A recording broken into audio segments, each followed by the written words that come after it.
अब इस वीडियो के बाद आज कुछ यूट्यूबर और इन्फ्लुएंसर एक्सपोज होने वाले हैं, क्योंकि ये लोग अपने फायदे के लिए लोगों को फंसाते हैं और फिर उनको एक्सप्लॉइट करते हैं। वीडियो बनवाने के बाद इन्होंने अपना पैसा वापस ले लिया।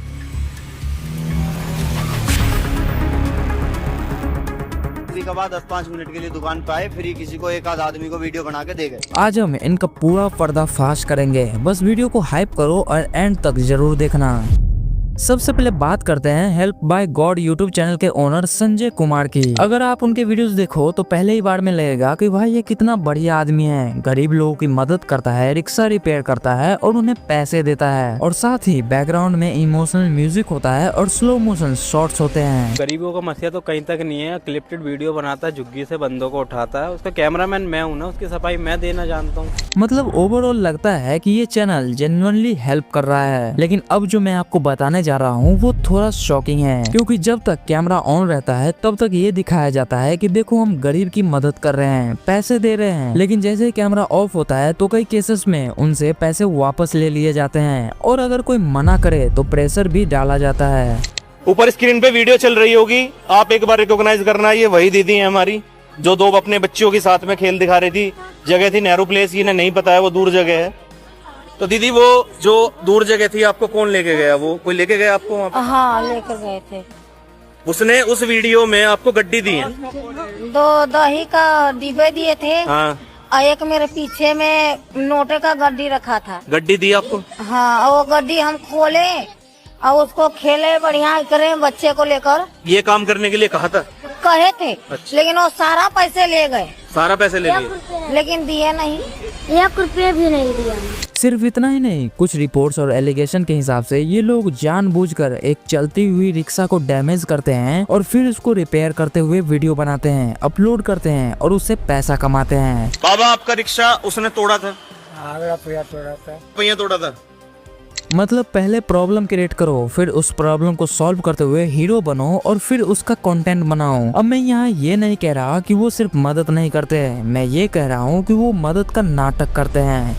वीडियो बनवाने के बाद इन्होंने अपना पैसा वापस ले लिया था। लोग देख रहे हैं कि आप सो रहे हो, आप जाके फिर आप पैसा देख रहे हो पालने में, आप खुश हो रहे हो, ये क्या था? वो सब उसी ने अपनी तरफ से करवाई थी एक्टिंग पूरी। आपसे एक्टिंग कर? हाँ। अब उस नाटक में वो गरीब लोगों को अननेसेसरीली परेशान करते हैं, उनको यूज करते हैं, और वो भी सिर्फ अपने कंटेंट और पैसे के लिए। और सबसे खतरनाक बात ये है कि ये सब ओपनली कैमरा के सामने होता है, जिससे ऑडियंस को लगता है कि ये बंदा अच्छा काम कर रहा है तो चलो डोनेट कर देते हैं। लेकिन जब मदद के नाम पर पैसा दिया जाता है और फिर वही पैसा वापस ले लिया जाता है, तो आप कैसे श्योर हो सकते हो कि आपका डोनेशन एक्चुअल गरीब लोगों की मदद के लिए जा रहा है? कि इसने एक न्यूज चैनल पे बोला है संजय ने कि मैं इस ट्रस्ट का पैसा मैं गरीबों में यूज करता हूँ।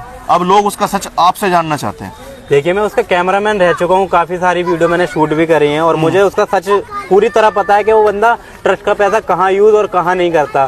तो वो ट्रस्ट का पैसा गरीबों में तो कहीं तक यूज नहीं करता, और करता तो क्लिप्टेड वीडियो में करता 10 से या 5%। अच्छा। और वो सारा ट्रस्ट का पैसा उसके एक फैमिली मेंबर चाचा के पास जा रहा है, उसके पास 5 ट्रक हैं और एक स्कॉर्पियो गाड़ी। अच्छा। तो आप समझ सकते हो कि ये भी गरीब था, इसका चाचा भी गरीब था। हाँ। तो उसके पास कमाई का जरिया भी कोई नहीं था। हाँ। तो उसके पास 5 ट्रक और एक स्कॉर्पियो गाड़ी कहाँ से आई? सबसे बड़ा खुलासा। अब इस पॉइंट पर एक बात क्लियर हो जाती है कि ये लोग गरीब की मदद नहीं कर रहे हैं, ये लोग गरीबों का यूज कर रहे हैं अपना कंटेंट और पैसा बनाने के लिए।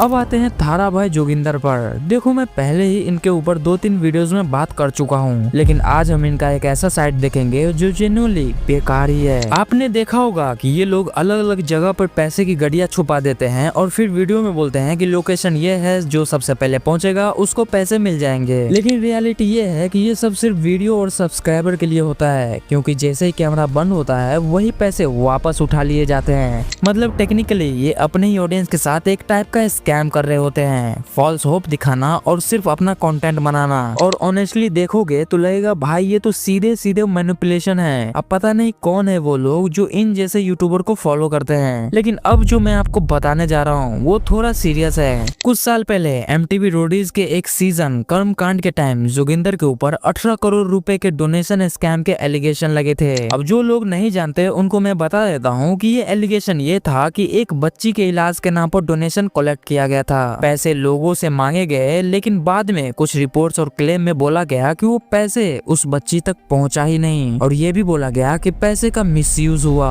मैं ना आप लोगों से सपोर्ट मांग रहा थारा भाई जोगिंदर, एक बच्चे की जान बचानी है, आप लोग के हाथ में है।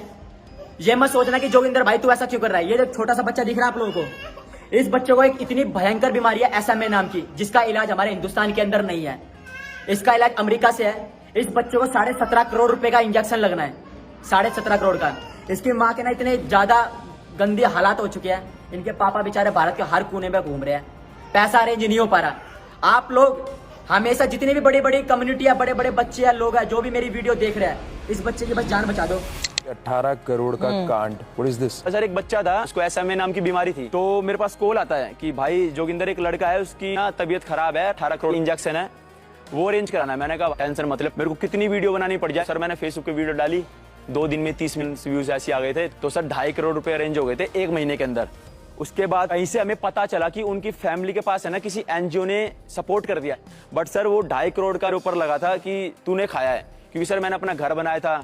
और जब आप अगर मीडिएटर हो तो आपकी जिम्मेदारी होती है ना फिर कि वो सही जगह जाए। सर मेरे से 2 चीज नहीं देखी जाती है, गरीब आदमी नहीं देखा जाता, और सर दूसरा जो मेरे को पॉइंट मार रहा है सर वो मैं सुन नहीं सकता। मैं यहाँ ये क्लियर करना चाहता हूँ कि ये एलिगेशन थे, ये लीगली प्रूवन केस नहीं था, ये पब्लिक डोमेन में क्लियरली कंफर्म नहीं हुआ। लेकिन शॉकिंग बात ये है कि इतना सीरियस एलिगेशन होने के बाद भी इंटरनेट पर इस टॉपिक पर ज्यादा डिस्कशन नहीं हुई। और वहीं पर ये क्वेश्चन उठता है कि क्या हम क्रिएटर को सिर्फ उनके वायरल कंटेंट के बेसिस पर जज कर रहे हैं या उनकी रिस्पॉन्सिबिलिटी के बेसिस पर। अब बात करते हैं JJ कॉम्बिनेशन के मनीष जैन की। अब इनका कंटेंट बनाने का तरीका काफी अलग है। ये लोगों को लालच दे देकर अपनी दुकान पर बुलाते हैं, फ्री गिफ्ट्स, आईफोन मिलेंगे, महंगे महंगे आइटम मिलेंगे जैसे प्रॉमिस करते हैं। और रियलिटी ये है कि उनमें से 80 से 90% लोग गरीब या लोअर इनकम बैकग्राउंड से होते हैं, जो फ्री और महंगे चीजों के लालच देखकर घंटों तक लाइन में खड़े रहते हैं। लेकिन जब एक्चुअल गिफ्ट देने की बारी आती है तो ज्यादातर लोगों को 100-500 रुपए की चीजें मिलती है, सिर्फ कुछ ही लकी लोगों को मोबाइल या बड़े गिफ्ट मिलते हैं। 10-5 मिनट के लिए दुकान पे आए, फ्री किसी को एक आध आदमी को वीडियो बना के दे गए।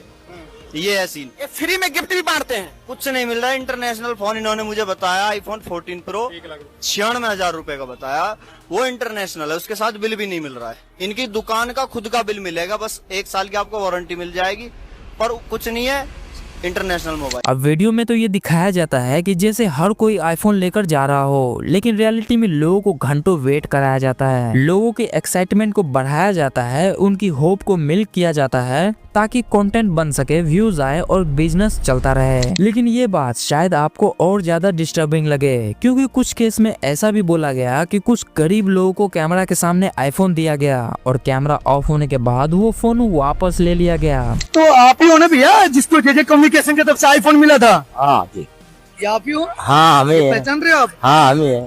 तो आईफोन मिला आपको? आईफोन मिला, फिर ले लिया वापसी में। अरे मैं तो भैया आपको ढूंढ रहा हूँ कि आईफोन मिला है तो भैया की खुशी, परिवार में सब खुश होंगे। फिर वापसी ले लिया। क्यों?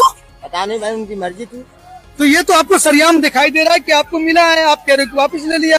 भाई माफ करना, मैं कुछ कहना नहीं चाहता हूँ, लेकिन ये JJ कम्युनिकेशन वाले भैया की तरफ से इनको फोन दिया गया था आईफोन फ्री में। कल मैं एक वीडियो उनको देखा, वो वीडियो लेके मैं भैया के पास पहुंचा हूँ, लेकिन उनका कहना है कि भाई मुझे कुछ नहीं मिला है। कुछ नहीं मिला आपको? कुछ नहीं, फोन दिया फिर ले लिया 500 रुपए।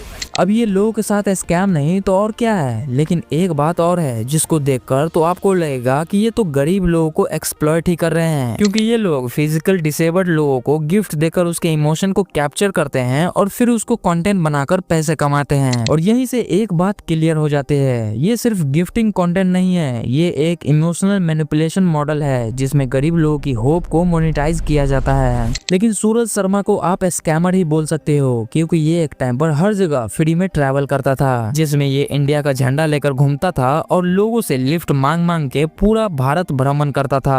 आप लोगों को पता ही है मैं लोगों से लिफ्ट मांग मांग के ट्रैवल कर रहा हूँ, और अभी फिलहाल यहाँ पे भैया जी ने लिफ्ट। लेकिन पता नहीं कैसे कैसे ये ऐसे काम करने लगे जिसके वजह से लोगों का पैसा ही डूबने लगा। अब देखो, ये अपने वीडियोस में बोलते हैं कि मेरे वीडियोस को शेयर करो और लाइक करके गिव अवेज में पार्टिसिपेट करो और फिर लाखों रुपीस के सोने के अंगूठी और ज्वेलरी जीतो। मतलब यार क्या ही बोल सकते हैं। लेकिन यही यही नहीं, जब ये वीडियो को एंड करने लगते हैं तब ये कुछ स्कैम वाले वेबसाइट की कुछ रंग बिरंगे वाले ऐप और प्लेन उड़ाने वाले गेम प्रमोट करते हैं और लोगों को भी बोलता है कि तुम लोग भी इस वेबसाइट में पैसे लगाओ और मेरी तरह लाखों कमाओ। मतलब सीरियसली बोलो, मतलब ओवरऑल बोले तो ये आजकल के स्कैमर है जो कुछ चंद पैसों के लिए लोगों को ठगता है और उसका पैसा डुबाता है। अब देखो सोशल मीडिया पे ऐसे लोगों की कमी नहीं है जो लोगों को मैनिपुलेट करते हैं, एक्सप्लॉइट करते हैं और कई केसेस में उनके साथ स्कैम भी करते हैं। ये लोग ज्यादातर उन लोगों को टारगेट करते हैं जो फाइनेंशियली वीक होते हैं, जो गांव देहात से होते हैं, जो इंटरनेट को इतना डीपली नहीं समझते